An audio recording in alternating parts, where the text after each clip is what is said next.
Making Divorce Work in 9 Easy Steps. Written and read by me, Keith Barret. This audiobook is dedicated to Geoff, Marion, and my little smashers, living the dream. Forward. Do you want the good news or the bad news? The bad news is you're splitting up. The good news is you're splitting up. No, I haven't made a mistake. That's exactly what I meant to say. Intrigued? You will be. I know I am. Allow me to introduce myself. My name is Keith Barret. I am a divorced man, and I can honestly say I've never been happier. You may not realise it yet, but if you're listening to this audiobook, and I assume you are, then you're embarking upon one of life's great adventures. In a sense, I envy you.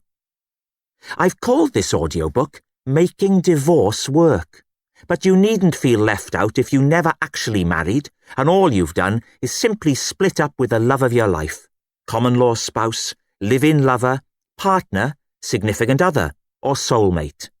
Don't worry. This audiobook is about failure in all its many forms, and I'm sure it applies just as easily to you. So what if you're happily married? So what if you're not divorced? What is the opening salvo of any divorce? That's right, the wedding. So even if you're in the happiest place you've ever been and you think your marriage is rock solid, don't worry. Any way you look at it, you're on the first step towards divorce. There we are. Divorce. That word again. It makes some people wince. Why? Divorce. Divorce. Divorce. Divorce. You say it's an ending. I say it's a fresh start. Is the glass half full or half empty? If you're a man who's recently divorced, the chances are you don't have any glasses left. Certainly not the crystal stuff. So come on and join me in raising a beaker to the future. But before you do, let's first take a very important step together as we begin our journey. May I ask you a question? When was the last time you had an eye test? That's right, an eye test. A year ago? A week ago? This morning? It really doesn't matter. Regardless of your answer, I'm going to put on my optician's hat. They don't have hats, do they? They have those straps with a big hinged silver disc at the end. Fine, I'll put that on. And prescribe you a new pair of spectacles. But these are no ordinary glasses that you can pick up for next to nothing at Specsavers. Nor are they a fancy designer pair of Jeff Banks from Vision Express. No, they're magic glasses. And the good news is they're free. Free on the NKS, the National Keith Service. It's a bit of fun. That's right, they're not actual glasses at all.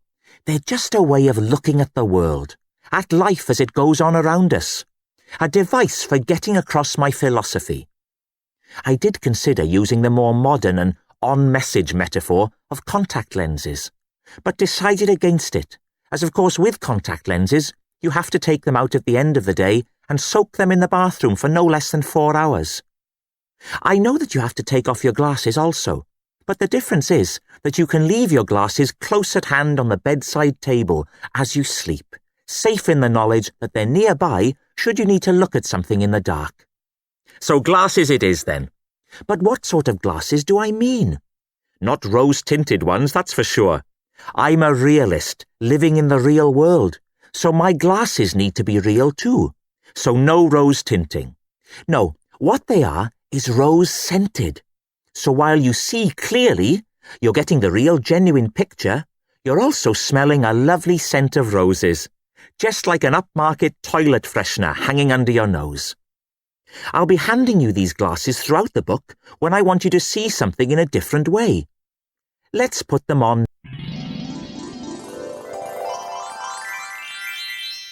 There we are. Let's take the word divorce. In her popular song, Divorce, country star Tammy Wynette broke the word down into its constituent parts or letters, coming up with a series of words beginning with each letter. I forget the actual word she came up with, and for that I apologise.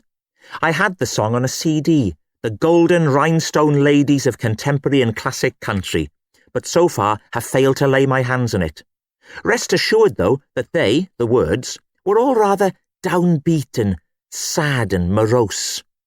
The song was a massive hit all around the globe, earning Tammy millions to spend on saddles. But think how much bigger it could have been if she'd put, as Tony Blair might say, a positive spin on it.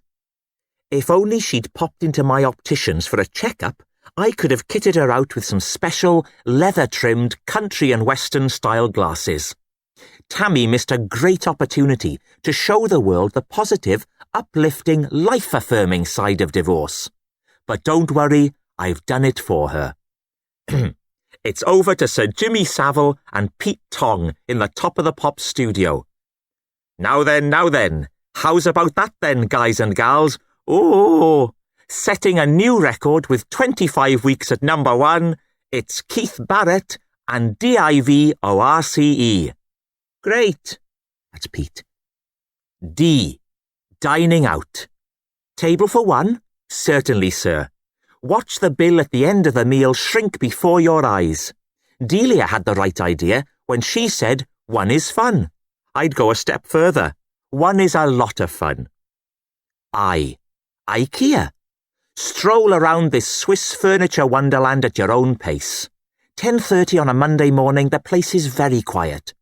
Stay a few hours and finish off with a slap-up lunch of meatballs and a dime bar. V. Volume. As Mick Hucknall once said in his hit of the same name, turn it up. O. Old friends. Get onto Friends Reunited and track down your childhood sweetheart. See Chapter 6, Respecting a Restraining Order. Not really, it's a bit of fun. R. Restaurants. See D. Dining out. C.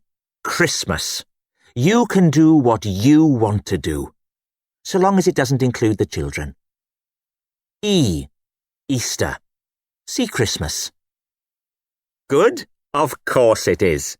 Now then, take off my glasses. There you go. Listen to that last bit again, and I'm sure you'll think that it's a load of mumbo-jumbo nonsense. So hang on to those imaginary glasses, tie a bit of imaginary string to them, and drape them around your imaginary neck like an imaginary theatre director or librarian. You'll be needing them again soon. Is it for me, this audiobook? I think so, yes. Put it this way. Yes, it is. It's for anyone and everyone recently out of a relationship, or anyone and everyone who feels their union may be coming to an end. This recording is aimed at anyone and everyone, male or female, hetero or homo, straight or gay. It's probably most useful to straight men. That's not important, though. What is important is, 1, that you read on regardless of your sexual orientation or bent.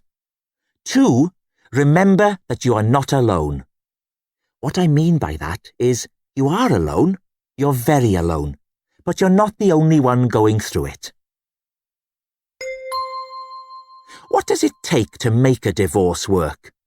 Well, my friend, you may as well ask, how long is a piece of string? Exactly. In this case, it's 9 steps long.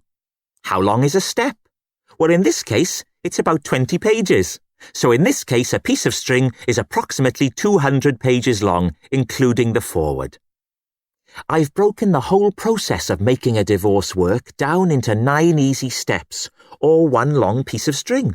I can promise you that by the end of the final chapter, you will feel much less like you are staring into an endless black abyss, contemplating the futility of your own existence. Feelings of humiliation and pointlessness will have been replaced with gaiety and joy. Indeed, the only sound of laughter you hear will now be yours, not that of everyone who knows you. If I've done my job, far from avoiding breakup and separation, you'll probably enjoy it. You might even be tempted to enter into a string of doomed relationships just so you can relish the final wrench apart. This might seem light years away from the uncontrollable sobbing and shaking you're experiencing at the moment, but trust me, anything is possible when you've taken the medicine prescribed by Dr. Keith. Always read the label. Only joking, it's a bit of fun. Footnote: HarperCollins Audiobooks Legal Notice. At the time of going to press, Keith Barret is not a doctor or optician. HarperCollins in no way endorses any medical or optometric advice dispensed within the pages of this book. All liability rests solely with the author. Consult a qualified medical practitioner before following any of the advice given in this recording.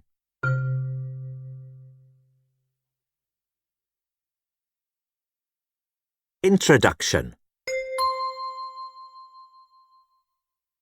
Hello. Lionel Richie, hello. Hello again. Neil Diamond, hello again. Hello, hello, hello, hello. The Oasis, Shaker Maker. Good morning, good morning. What a treat it is to be given the chance to record an audiobook. What's more, an audiobook that people will listen to in their hundreds, in their thousands, of their own free will, of course, not as part of some huge organised listening. I'm not suggesting that for a moment. I don't see how it could happen, in all honesty, without a degree of force on the part of the organisers, and that's not what I want. Force shouldn't come into it. Yes, the BBC encouraged the nation to pick up books with its excellent serial, The Big Reader, but that's all they did. Encourage. I don't want a literary apartheid. When you see what's happening in South Africa, it turns your stomach. I want people to listen to this audiobook of their own free will, at home, on the bus, or maybe in a meadow, not sitting at rows and rows of desks, undernourished and gaunt with huge jailers looming over them. It would be like a scene from 1984 with John Hurt. A smashing video, yes, but hardly the right sort of conditions for enjoying a good listen. And that's what this audiobook should be. Above all else, a good listen, as simple as that. Yes, it deals with some very thorny issues. Issues which other authors, I know, unbelievable, might shy away from. They might think, wait a minute, Keith, people might not be able to stomach this. Maybe you should just tell them half the truth. Well, I'm sorry, but Rome wasn't built like that. Neither was Cardiff. They don't have half buildings, tiny, stunted, single-story efforts that only paint half the picture. Although, yes, there are bungalows. Usually retirement properties for the elderly, the infirm or the disabled. In the case of the disabled, of course, it goes a step further. Not only is everything on one floor, all the light switches are lower too. Within arm's reach, or in some cases, they don't have switches, just lots of cords. Cords hanging everywhere. It can look like 1,000 party poppers have been set off as part of a huge celebration. And of course, the disabled themselves won't be slow in picking up on the irony of that. We're not here to talk about the disabled, to single them out for special treatment. That's not what they want. They want to be one of the crowd, getting by like everyone else. Unless there are steps, in which case nowadays they do expect a ramp. And why not? It's a bit of fun. But enough of the fun. Let's get back to you and your problems. And let me say from the outset how thrilled I am to be given the opportunity to enter the world of literature. In all honesty, it's the last thing I thought I would do. But why not? Let's have a go. Right. It was the best of times. It was the worst of times. Oh, there we are. Look what I've done. That's already taken. Never mind. I'll just think of something new. I'm not a writer, and I would never claim to be. I am, though, a vicious reader. What did I say? A vicious reader. I've just listened to that back and realised I've used the word vicious instead of the slightly longer one, voracious. What an idiot, Keith. Imagine that. A vicious reader. Ridiculous. Actually, now that I think about it, there was a boy at my school, Martin Thorpe, who once pierced the skin on the chest of Mr. Dear, the English teacher. It happened on a particularly hot day one summer term. Old No-Eye had insisted on keeping the windows shut, as he suffered from an abnormally low body temperature, as did Mr. Pye, the physics teacher. He eventually retired to Chile. I know. Anyway, No-I, that's Mr. Dear, went up to Martin to check on his progress as we read King Lear by William Shakespeare. He tapped Martin on his shoulder, whereupon the boy lashed out like a frightened animal, shrieking loudly as he did. Mr. Dear recoiled in horror and fell to the ground with Martin's pen sticking out of his chest. I went and helped Mr. Dear to his feet and gave Martin back his pen, but the damage was done. Martin was suspended for 2 weeks, and Mr. Dear retired with nerves. A voracious reader. I've always had a keen interest in reading, and as a child was a fully paid-up member of the Ladybird Club, and would tingle with excitement at the thought of another of their little books plopping through my letterbox. I would race out of my room and along the hall, headlong towards the pile of fresh post nestled at the foot of the front door, only to be knocked aside by my father as he headed for the same destination. Even though this was long before the days of anthrax in the post, Dad always had a keen sense of protecting his family, and was merely checking that the coast was clear before allowing his pride and joy to get too close. He was also keen to check whether that month's amateur rifleman had come. We would both scurry off with our quarry, Dad to pore over pictures of telescopic lenses, and me in my pyjamas to read about Little Red Hen and Chicken Lickin', ironically, 2 of the creatures most at risk from Dad's recreational activities. Ah, great days. So anyway, that's enough about me. Let's get back to the recording and your feelings of despondency. It's meant to be what they call a self-help audiobook. That is, an audiobook that helps you to help yourself. I rather think of it, though, as me helping you, by sharing my experiences with you. Experiences garnered from a rich, varied and very happy life that has led me down the road to where I am today. Where am I today? Well, as the Fat Boy Slim would say, I'm right here, right now. So are you. So what better opportunity for the 2 of us to get down to work and help each other? Having said that, it will primarily be me helping you, as the help is help that comes from me, from my experiences. If you tried to help me with the same advice, I would probably have to say that I already know that advice, so thanks but no thanks, mate. And that probably wouldn't go down well. Let's face it, if you're listening to a self-help audiobook, you're not in the best state of mind for handling rejection. Maybe it's a rejection that unpicked the stitching in the fabric of your life and put you in a tailspin in the first place, and my new rejection would just reopen old wounds and encourage you to ponder on the mess you've made of things. Oh, so let's not do that. Let's reject it. Let's reject the rejection. Harsh? Yes, but fair also. I've given it a lot of thought, and if I were to accept my own advice from a listener like you, we would just go round in circles. It would be like teaching an old dog new tricks. Actually, it would be more accurate to say teaching a dog in his late 30s, and that's human years, so whatever the equivalent is in dog, times it by 7, 210. Well, let's face it, at that age you'd be lucky to get a coherent bark from him, let alone master a new skill. It would be like teaching a dog in his late 30s tricks of a variety of ages that he already knows. And what would be the point of that? Well, all right, yes, I suppose it would enable the dog to hone the trick, to become even better at it, but all right, we could go round the houses forever on this one. For the sake of progress, and so we can be sure that we're shooting from the same hymn sheet, let's say that I'll help you. End of story. You'll be the student, and I'll be the master, like in Star Wars, a Jedi and his young Padawan. Who knows? Maybe one day the tables will turn, and the student will become the master, like Darth Vader and Alec Guinness. If so, let's hope that we can remain cordial and content ourselves with a frank exchange of views, with no urge on your part to sever my torso in an act of bitter vengeance. It's a bit of fun. Actually, talking about Star Wars, as a child, a good friend of mine had his birthday on the 4th of May. Each year, I would write in his card, "May the 4th be with you." Oh, he loved it. This kind of thing is a great way of keeping things light in a friendship. Can you think of any other Star Wars-related date gags? Have a go. Go on. It's hard, isn't it? I couldn't come up with any. Off we jolly well. So come on, it's time to start our journey. Seatbelts on, check the mirror, put it in gear, or rather, leave that to me. You just get yourself comfortable. Have a look in the glove box. I've left some sweets in there.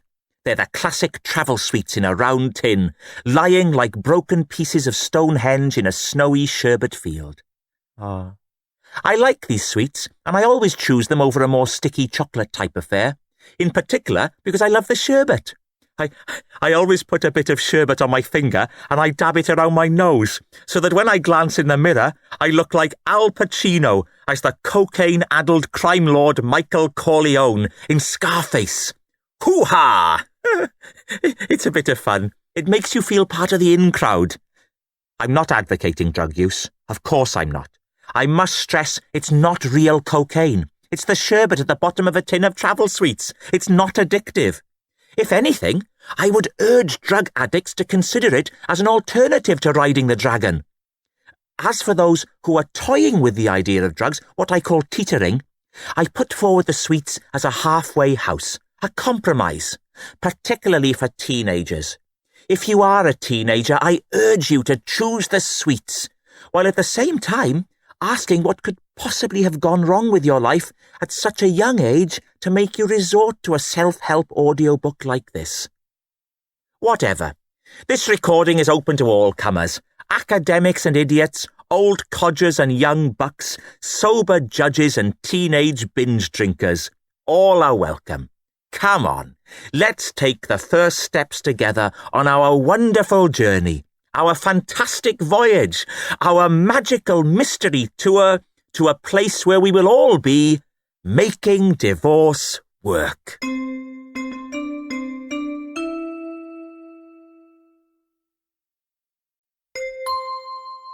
Step 1. Something's not right. I can feel it coming in the air tonight. Oh, Lord. Phil Collins, In the Air Tonight. It's not right, but it's okay. Whitney Houston. It's not right, but it's okay. I've had enough of the kitchen table, baby. George Michael, Outside.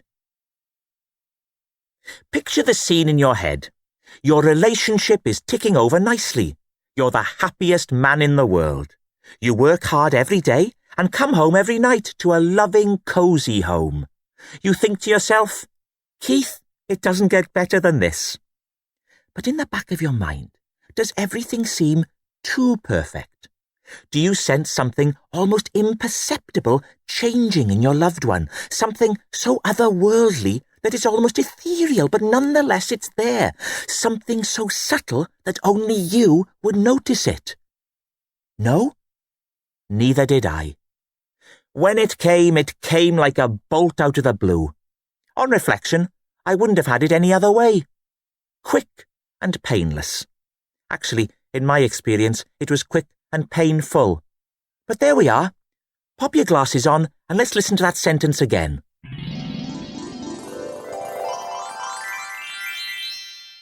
Quick and painful. Yes, it was painful, but it was also quick. It was over soon. As George Harrison once said, "What's that noise? I think there's someone downstairs." Not really, only joking, it's a bit of fun. As George Harrison once said, all things must pass. And this is an important thing to remember when you're in the middle of relationship problems. It isn't endless. It might feel like it is, but it isn't. As Brian Ferry once said, nothing lasts forever, of that I am sure. Having said that, Avalon is still a cracker. The journey of 1,000 miles begins with a single step. Chairman Mao. To begin at the beginning. Dylan Thomas. Begin the begin. Julio Iglesias. If you're going to enter into a divorce, you have to be like the man at the toll booth. You have to be willing to accept change.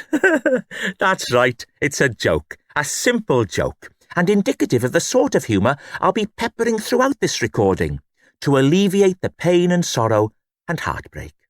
However, unlike the lowly man in the toll booth, you won't be looking at small change, you'll be looking at big change. Divorce brings with it huge changes, great sweeping changes in all areas of your life, right across the board. One of the first things to change is the lock. Like me, you might come home one day and find that your key no longer fits your wife's lock. Another man's key now fits. Oh, right. Now, I'm going to draw a line there. I appreciate how that sounds, but I'm afraid that's not the sort of humour I'm talking about. I'm not denying it's humorous. Of course it is. It's a zinger. The point is that it's unintentionally humorous. The double entendre just crept up uninvited and frankly unwelcome. If that's the sort of thing you find amusing, then I'm afraid this audiobook is going to be a great disappointment to you.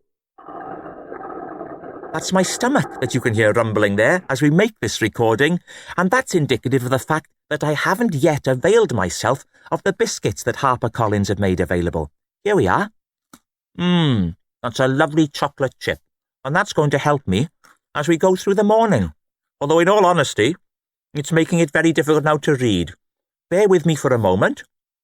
If you're listening to this while driving, why not take a chance to check on the oil level or the petrol gauge? If you're at home, pop your head round the door of another family member and check on them. There we are. Mastication is over. I'm fully digested.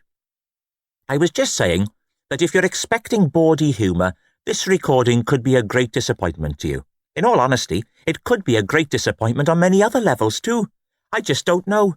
It's my first book, and of course, I have my doubts as to my ability to deliver the goods, as they say in publishing. I'd be a fool not to. But that's not going to stop me rolling up my sleeves and jumping in at the deep end. So, no off-colour humour then. Which is not to say that I'm a prude, because I'm not at all. One of the best weekends of my life was a stag weekend in Plymouth for Peter Humphreys in 1992. He was marrying a girl he'd met on holiday in Minehead and wanted to have his stag in Plymouth as he'd spent his Easters there as a child. If you've never been, it's one heck of a town.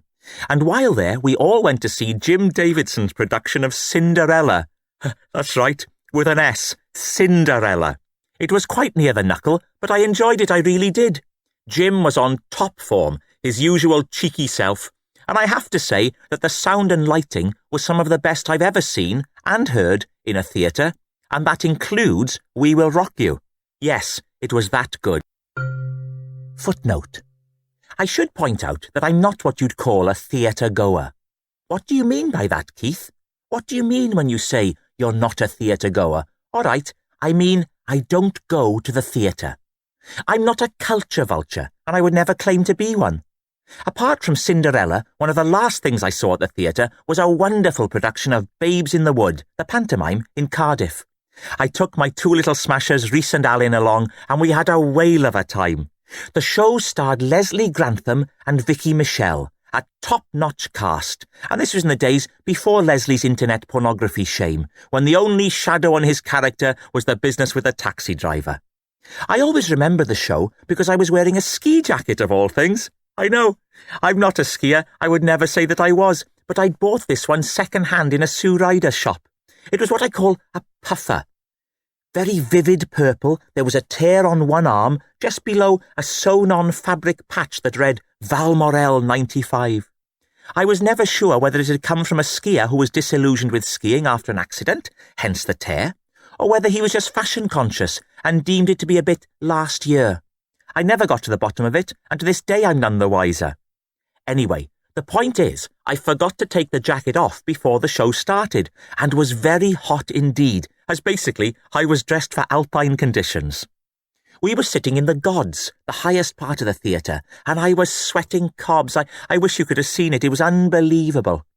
At one point, Vicky Michelle came out and started to throw chocolates to the kids. A lovely gesture, although not quite as generous as it first seems when you consider that the show was sponsored by Cadbury's.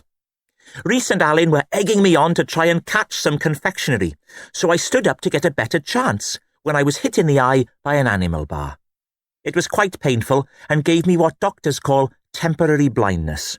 Nonetheless, I did manage to drive home with no damage to flesh or bone, although we did lose a near side wing mirror.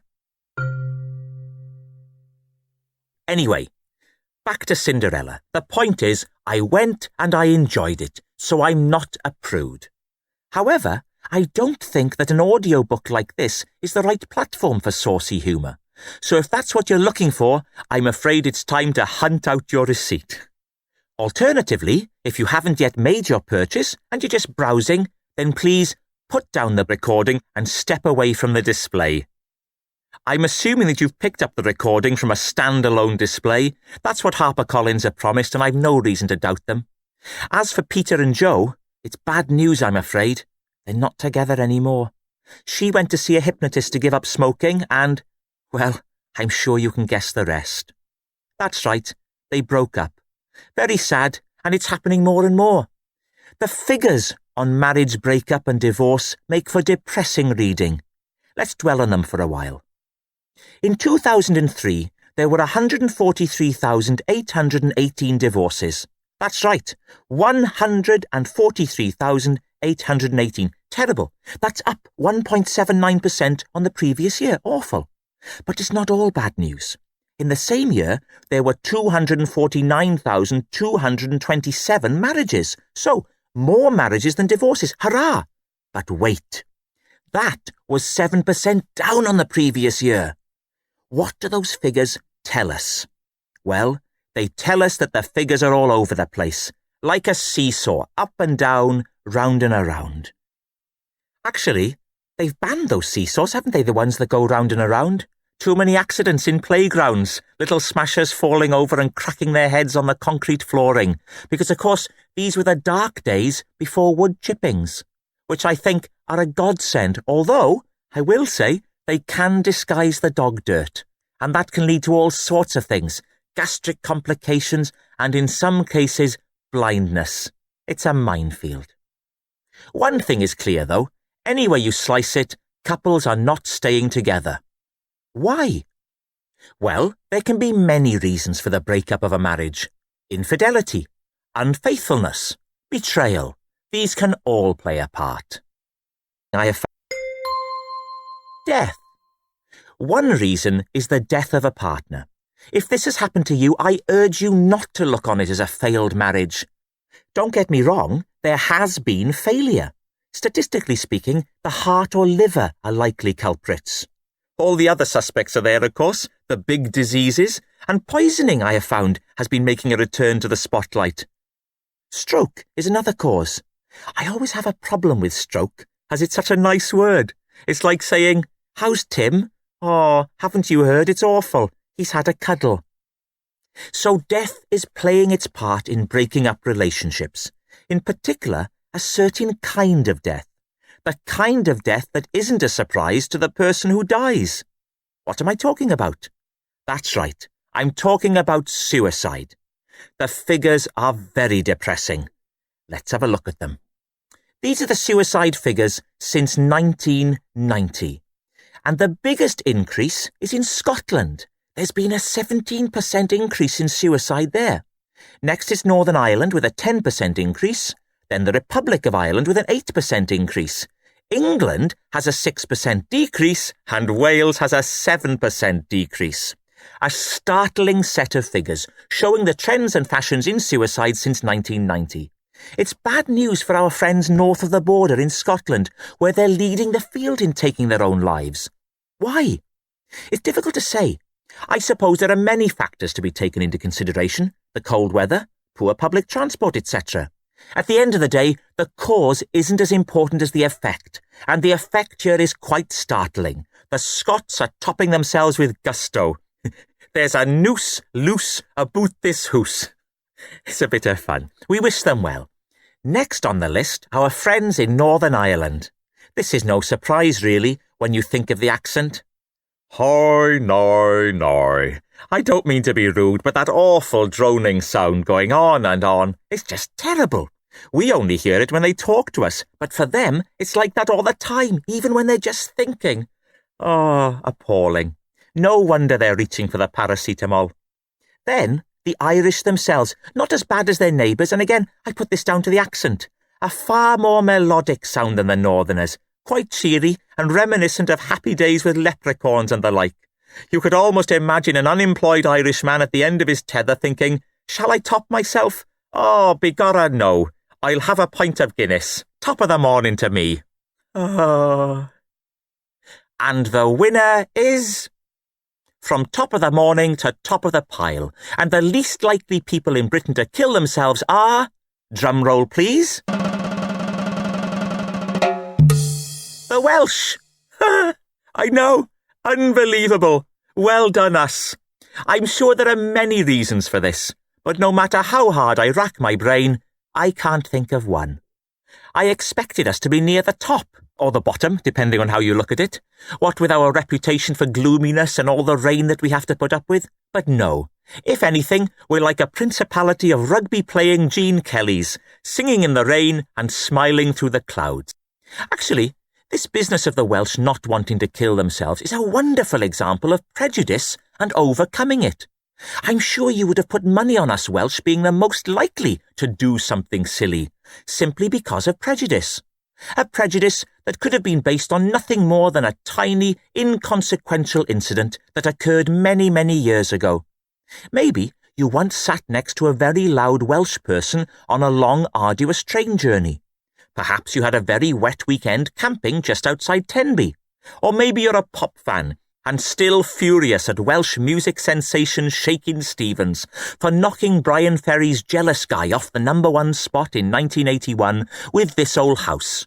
Maybe you're an eats, shoots and leaves kind of person, and your beef with Shaky is nothing to do with his musicianship and solely based on his maverick spelling of old, O-L-E.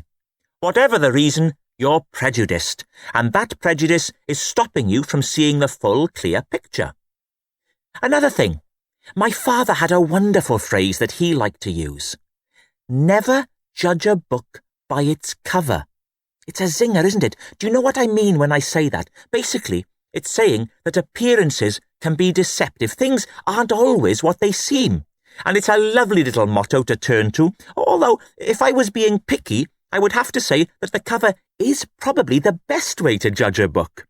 Generally speaking, the cover tends to hit the nail on the head with regards to indicating the overall thrust of the book itself.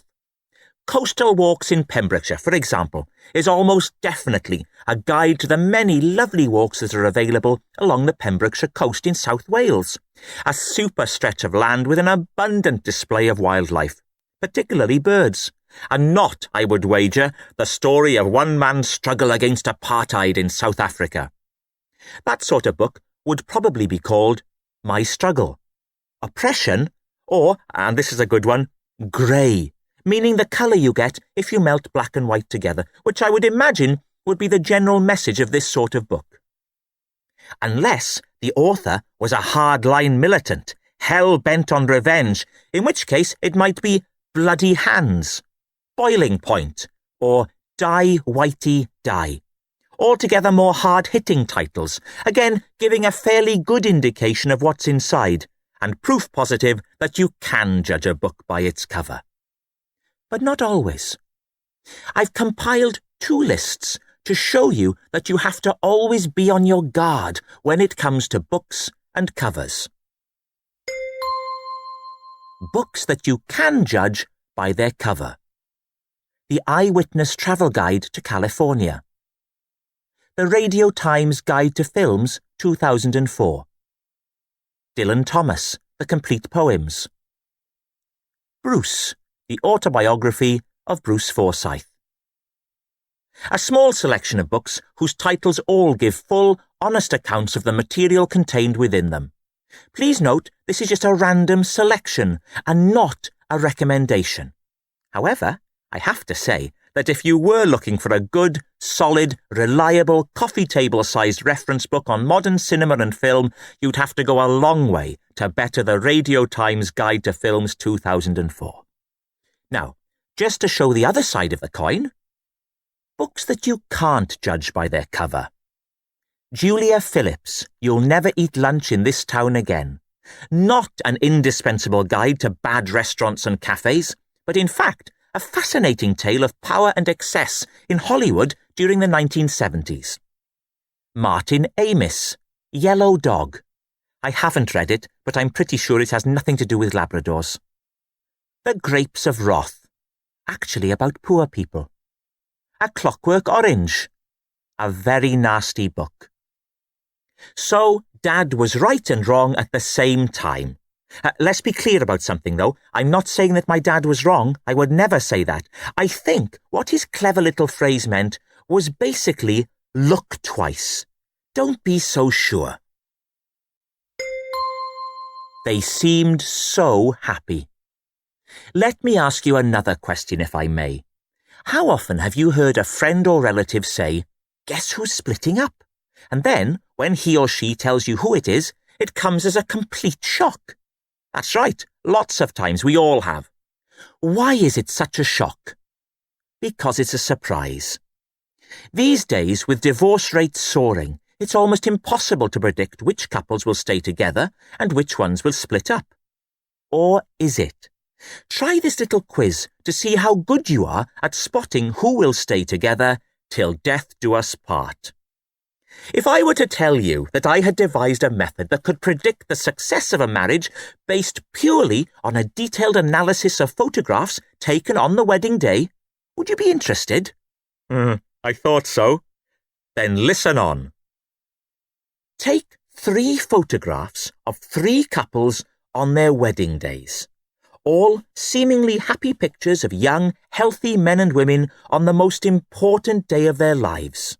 With their futures together ahead of them, the hopes and dreams of their respective families held in their conjoined arms. But which, if any, will end in tears? I want you to study the pictures closely and see if you can spot any clues to help you predict which of the couples are still together. Maybe by doing so, you'll be able to choose more wisely yourself next time. It's a bit of fun. Right. Look closely at the couples in your photos and see what you can see in their faces. Future happiness? Despair? A bit of both. Now go on to the second photograph of the second couple. Look at the faces, look at the body language, look at the gestures, look at the families. Now on to couple number 3. I should say, if you're driving, don't. Now that you've looked at all the photos of all the happy couples, let me give you a word of advice. Look at them again. Again, if you're driving, don't. Don't even look at them in the first place. Are there any telltale signs that you've missed? Body language enthusiasts can have a field day with this kind of thing. Look at the way the couples stand. Is there an uneasy air to any of them? The way they're standing, looks on faces, what does it tell us? Do you spot a distance or an awkwardness, an underlying tension? Have any of the men got beards? My Uncle Gethin had a beard, and he did 18 months for misappropriation of council funds. Footnote. Gethin, an avid Beatles fan, worked for Cardiff City Council and organised a trip to Hamburg, birthplace of the Beatles, but surprisingly not the hamburger, on council business. He was thrilled that he would finally walk in the footsteps of his heroes, having already visited Liverpool and had his photograph taken by the Penny Lane road sign and walked past the Dakota building in New York during a fly drive in America. The trip itself was a great success and Gethin received all the plaudits. We'd never seen him happier. 3 months later, he was charged and found guilty of misappropriation of council funds and sentenced to 18 months in prison, although he only served 9 of those on account of his good behaviour. Actually, he's credited with implementing the Dewey Decimal System in the prison library and introducing the governor to Gilbert and Sullivan. On his release, his marriage crumbled and he lost his job. 5 years later, he's remarried, lives in Guildford and drives an Audi. Oh, it never rains. Back to the photographs. Study them closely. Think of yourself as a detective, Inspector Morse with Lewis, Hercule Poirot with his waxy moustache, or maybe Miss Marple with her cardigan, combing a crime scene for vital clues. Not that the pictures contain any crimes, I'm sure. I'm not saying that for a minute. Of course I'm not. Having said that, in all honesty, at the end of the day, I don't know. You could easily be looking at nothing more than a parade of particularly cunning bigamists. Or 3 at the most. I think it's unlikely there'd be more than 3 in the selection, as it would mean that some of them had married each other, bigamist on bigamist, and that surely is a statistical rarity. In its defence, though, I would say that it probably eases the pain of discovering that your husband or wife is a bigamist if you already are one yourself. It will give you a certain empathy, a sense of, well, fair enough, I know how he or she feels. Still, any way you slice it, you would have been deceived, lied to, conned, and no one likes that. It can leave you with a distrust of your fellow human beings that can stay with you for the rest of your waking days. So back to the quiz. Which couples are still together and which ones have parted? Have you made up your mind? Okay, well, the answer is... I don't know. I've got absolutely no idea, none whatsoever. It's a mystery, an absolute mystery, but that's my point. The mystery of marriage. There is no way on earth of predicting who will stay together and who will split up, particularly when I haven't seen your photos. Role play. Welcome to our first role play. Role-playing is a vital part of understanding relationships and can be a great tool to unlock the door to the mystery of happiness. The role-plays that I have created are all 2 players, usually a man and a woman, although at the time of writing I am in talks with my publishers about a gay role-play. More news on that when I have it, but don't hold your breath. Evidently, as we're at the stage of recording the audiobook, it didn't happen. A great shame. The role-plays will occur at the end of each step, and will serve as an opportunity to recap on what we, or you, have just learnt, allowing us, really it's you, to almost experience the emotions, feelings, and frustrations expressed in the chapter, viewing them from your own unique perspective. One slight word of warning, though. Role-plays are traditionally best when acted out by more than one person. The very fact that you're listening to this audiobook suggests there's every chance you're on your own. If this is the case, don't despair. Or don't despair any more than you already do about everything else in your life. If you've been separated for any length of time, you will now be the proud owner of the greatest gift that solitude can bring. That is, a vivid imagination. Now is your opportunity to reap the harvest of endless days picturing dates, times, scenarios, and most importantly, third parties. So, curtains up, lights, cameras, action! The roles. Brad, 39, tall, tanned, good-looking tennis pro. You are a happy, easy-going man, proud father of 2 small boys, the apples of your eye. You spend much of your time when not on the court looking after your little smashers and getting the house ready for your wife, Jennifer. Jennifer, you are 38.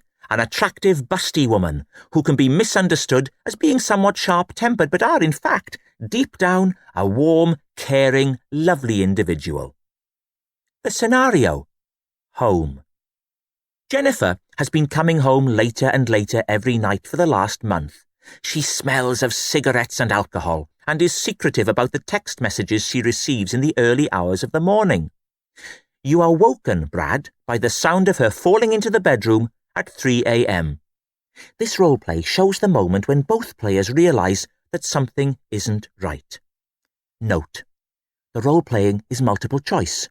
You may be trying this exercise on your own. If that is the case, it's a good idea to denote the different characters within the roleplay clearly and concisely. One way is this. For Brad, sit down. For Jennifer, stand up. Puff out your chest and loom over Brad. Brad. Hello, love. Where have you been? I have suspicions regarding your recent behaviour. Jennifer. What? Brad. I said, where have you been? I have suspicions regarding your recent behaviour. Jennifer. Are you talking to me? Yes. What? I've stopped doing the names now. I think we're up and running. What? That's Jennifer. What? What did you say? I said what? No, before that. I said yes. No, before that. I said I have suspicions about your recent behaviour. Back with Brad. Brad, for heaven's sake, you have to believe me. I love you and I always will. OK, so far so good. But this is the crucial stage, the turning point in the role play, the moment at which the relationship could go either way. So how do you respond to Jennifer? What is your reaction? Do you believe her and pledge to start again, putting the past and all the distrust behind you once and for all? Or do you stand firm in your belief that she's a bit of a hussy and not to be trusted? I've set out 3 possible responses, each taking a different emotional and psychological standpoint. Which would you choose?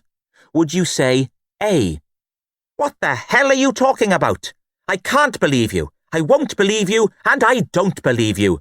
You're a busty charlatan, a floozy and a tramp. My mother was right. I should never have married you. Get out of the bedroom. Get out of the house. Get out of my life. B, we need to talk over our problems, Jen, in an adult, responsible manner. I've made an appointment with a relationship therapist for us both on Thursday night. Or C, have we got any milk? Which did you choose? What do you think your choice says about you? I would like to be able to help you at this stage, but of course, it's impossible for me to know which of the 3 options you chose. And that's a shame, because I think this would be a wonderful opportunity for learning together. I did talk to HarperCollins about trying to develop an interactive element to the recording. A Big Brother phone vote. A Who Wants to Be a Millionaire Press Your Buttons Now moment, or at the very least, the big coloured red and green pepper cards from Ready Steady Cook. Alas, it wasn't to be. So, what have I learned in step 1? Now I know the Welsh are happier than the Scots. You can sometimes judge a book by its cover. Uncle Gethin found happiness in Guildford. End of step 1.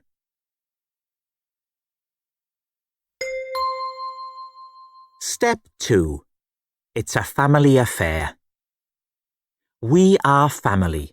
Sister Sledge, we are family. Don't cry, Daddy. Elvis Presley, don't cry, Daddy. He's the greatest dancer. Sister Sledge, he's the greatest dancer.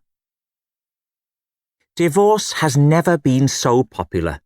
The statistics prove a remarkable fact, that children of divorced parents are more likely to then go on to experience divorce themselves. In that sense, divorce can be like an heirloom, a vase, a painting, or in my case, a rifle, handed down from generation to generation. Approaching the subject from this viewpoint, we can see divorce as something to be very proud of, particularly for the already divorced parent of the divorcing child, as they see their offspring carrying on the family tradition. In a society that moves faster and faster and seems so impersonal, parents are searching for something to pass on to their children. In the past, one of the most significant things would have been their trade, and this would have been reflected in their name. For example, we would know that Tommy Cooper's ancestors were barrel makers, and this skill would have been passed down from father to son. In the television series Porridge, Norman Stanley Fletcher's ancestors would have made arrows, and the man who played him, Ronnie Barker, would have come from a long line of dog handlers. We Barretts have prided ourselves in the manufacture of low-cost, high-quality starter homes. Not really. It's a bit of fun. The point is that the name was a source of pride to the family because it told the world so much about them. Nowadays, it's the same but different. We can still learn a lot about a person from their name. For example, we know when a person has 4 or 5 children with different surnames that it's highly likely that family has experienced divorce, or at the very least, separation. This is not the whole of the story, though. A person can choose to buck the trend and change the course of the family tradition. It is with no small amount of pride that I, Keith Barret, am the first in my family to sip from the golden goblet of divorce. Immediate family, I'm not including Gethin. Just because your parents are happy, contented, and facing their twilight years bathed in the rosy glow of companionship, that's no reason for you not to embark on the safari of separation that is divorce. That pioneer spirit. There are some who see my situation, and others like me, people like you, as a failure. Fine. As Bobby Brown would say, that's their prerogative. I prefer to see us as pioneers, charting a brave new world of happiness and opportunity, particularly in my case as I come from parents who didn't divorce. They stayed devoted to each other right to the end. It was much harder for me, therefore, to make that break with tradition and begin walking down a different path. How much easier it would have been if I'd come from a broken home to then go and break one myself. If this is ringing bells with you, then take heart. Just because divorce was beyond your parents doesn't mean it's beyond you. It won't be easy. You'll have to dig deep inside your heart for inspiration as you take your family tree in a new direction. Speaking of family trees, divorcing can be a wonderful way of adding colour and variety to the tree as it struggles to cope with the new sprouting offshoots that point outwards with new names and faces. Keen gardeners will get a kick out of this and a sense of genetic topiary as they prune and trim their own trees, letting their creative instincts run riot amongst the heartbreak and emotional chaos. Why not me? In an age when so many marriages end in divorce, we find ourselves with the odd situation of the normal becoming the unusual, and what was once the unusual now becoming the normal. What I mean by this is that whereas it was once normal for couples to stay together, it is now more likely that they won't. And so it is the families of the couple that stay together that can feel the stigma of being different. It is far easier these days to divorce and live your life as a divorced person or as the friend or immediate family of a divorced person. This can lead to problems for the friends and families of those couples who have chosen not to divorce, and can lead to the syndrome known as "why not me?" or the "why not me" syndrome, or WNMS. This is a feeling of exclusion, a feeling of not fitting in, a sense of not belonging, and can prove quite debilitating. For our purposes in this step 2, we are concerned primarily with the WNMS experienced when our parents didn't divorce but stayed together. Typically, the child of that sort of marriage will have experienced a set of conditions similar or identical to those I'm about to detail. Happy, contented, well-matched parents. A feeling of security and emotional well-being. Rosy glow childhood memories. A lack of psychological intricacies or hang-ups. Joyous family get-togethers, meals or reunions. Wise advice. Frequent telephone conversations with parents. These conditions will be more than familiar to sufferers of happy parent why not me syndrome, or HPWNMS. HPWNMS, Happy Parent Why Not Me Syndrome. Case study. For the purposes of this case study, I'll read a letter I received from Angela Coulthard, a 28-year-old lady living in Kent. She has a good job, a loving husband, 2 daughters that she dotes on, and a top-of-the-range Chrysler car with power steering and tinted windows. Yet she feels unhappy. She mentions her parents in her letter and their plans for another trip to Egypt, even after a pair of hip replacement operations. There's also an offer for Angela and her family to go with them on the trip. Here's Angela to tell us more. Dear Keith, I am a 28-year-old lady living in Kent.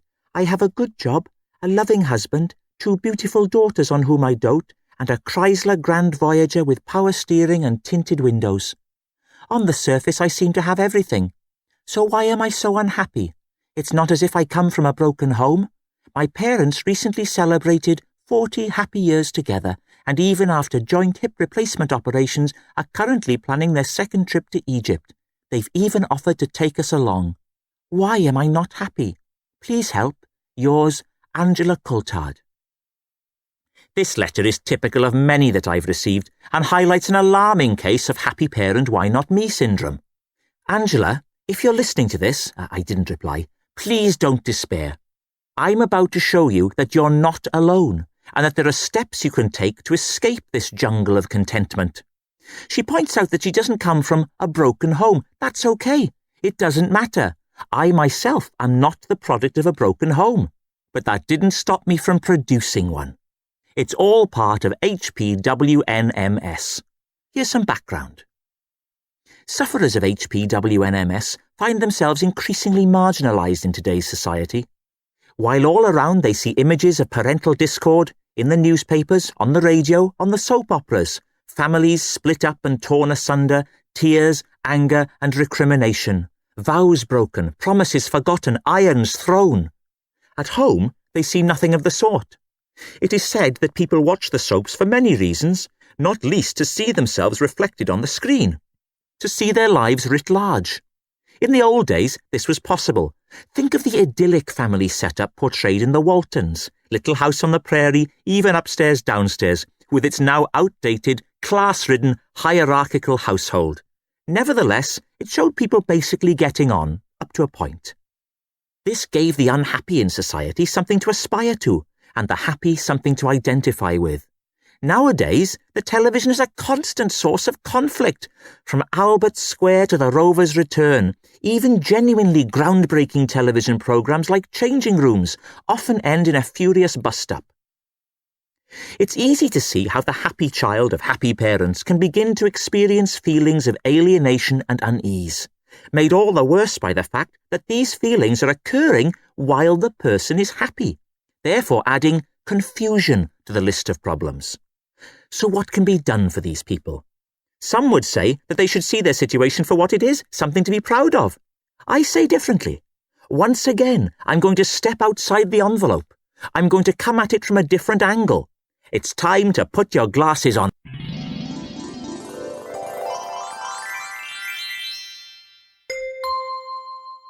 If you can't beat them, unjoin them. Exactly. If you can't beat them, join them. That's right. A happy marriage is no reason for it to last forever. The only way you're going to feel like one of the crowd is if your parents divorce. But how? How can you take a happy, contented marriage and plant within it the seeds of despair and heartbreak? How can you take your parents' rock-solid foundations and smash them into 10,000 tear-stained pieces? How can you split a happy, contented twosome that seem to be joined at the hip, sometimes, as with Angela's parents, joined at the new plastic hip? Oh.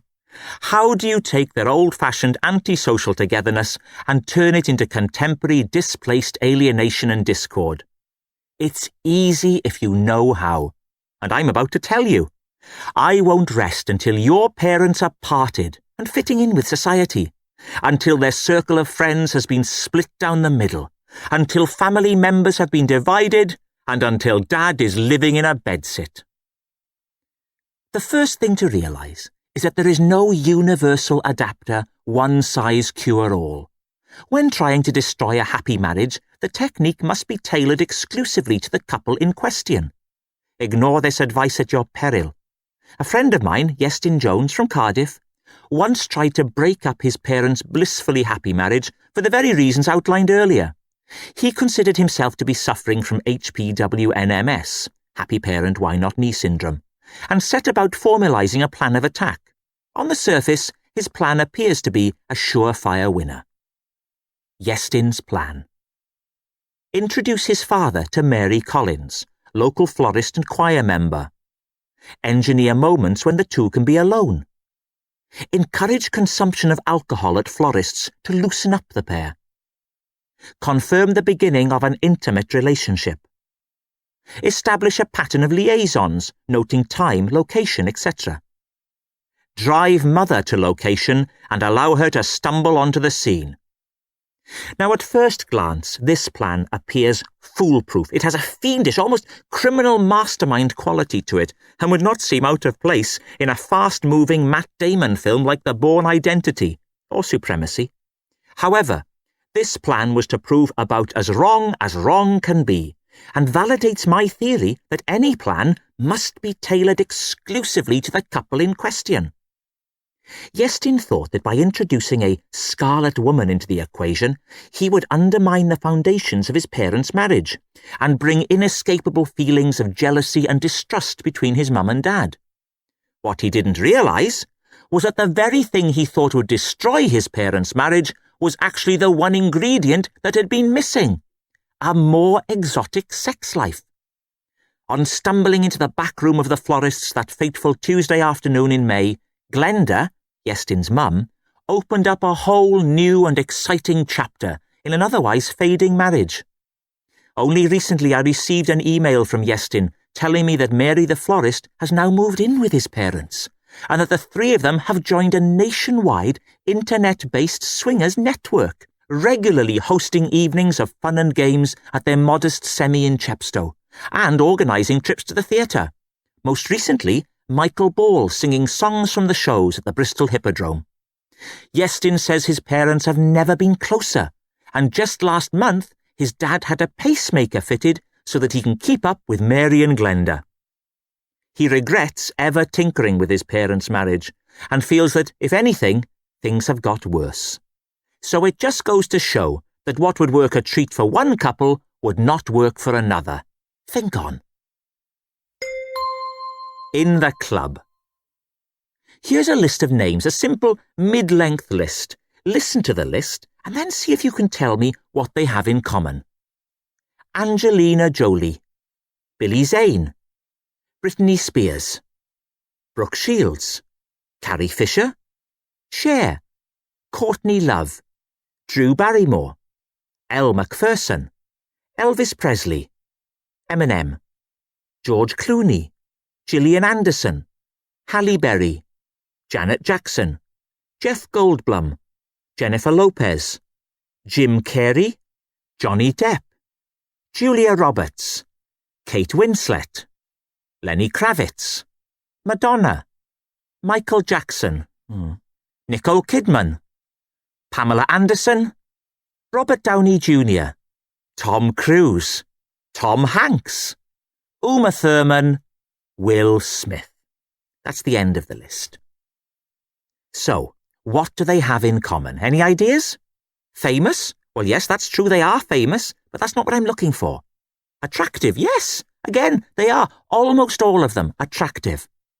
Actors, actresses or singers? Yes, that's also true, but what else links them? Because that's not what I'm looking for. The zodiac? Are they all the same star sign? No, they're not. Actually, they might be. I haven't checked it out. I think it's unlikely, though. What is the answer? What links them? Okay, here it is. They have all been divorced. I know, unbelievable. A list of fantastically successful people, but that's not what links them. What links them is divorce. Think about it. They're all part of the same club as you. Are they all parents? I don't know. Some of them certainly are. Others I'm not so sure. It doesn't matter. Were their parents divorced? Again, I'm not sure. I got these names from the internet, and researching the marital history of the mothers and fathers was a step too far, I'm afraid. Let's assume then. Let's just assume that some of them had parents who divorced. And you can see how potent my HPWNMS theory is. Angelina Jolie married Johnny Lee Miller in 1993 and then divorced in 1999. A 6-year marriage. She then went on to find happiness with Billy Bob Thornton.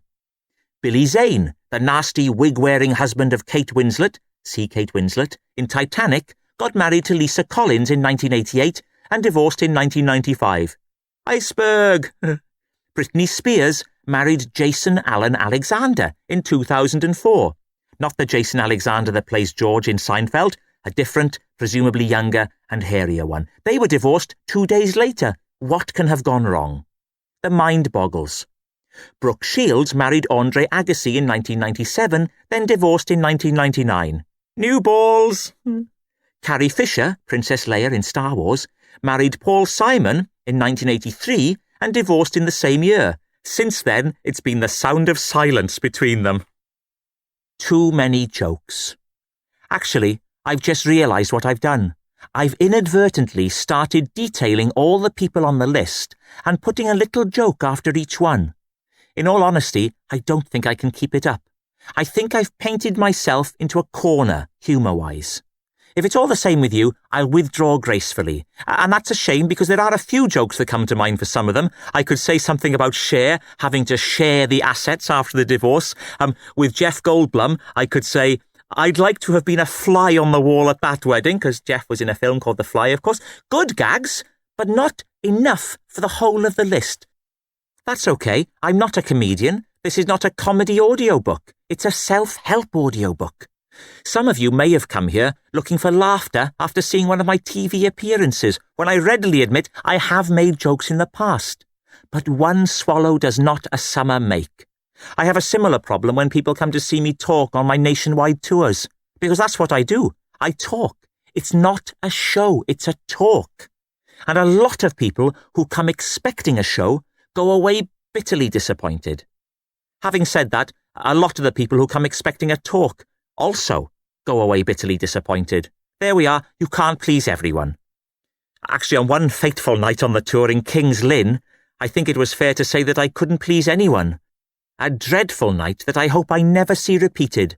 Dreadful for me, dreadful for the audience, and dreadful for the St. John's ambulance people who did an excellent job in very difficult circumstances. Any young listeners will know what I mean when I talk about stage diving. Now that's when a young pop star like a Kurt Cobain or a Duncan from Blue will hurl himself headlong off the stage and into the audience. Well, what happened that night in King's Lynn was almost a complete reversal of that. Appalling. What have I learnt from step 2? Now I know. Just because your parents didn't divorce doesn't mean that you can't. Jeff Goldblum was in The Fly. Humour is best handled by professional comedians. The people of King's Lynn are quick to turn. End of step 2. End of disc 1.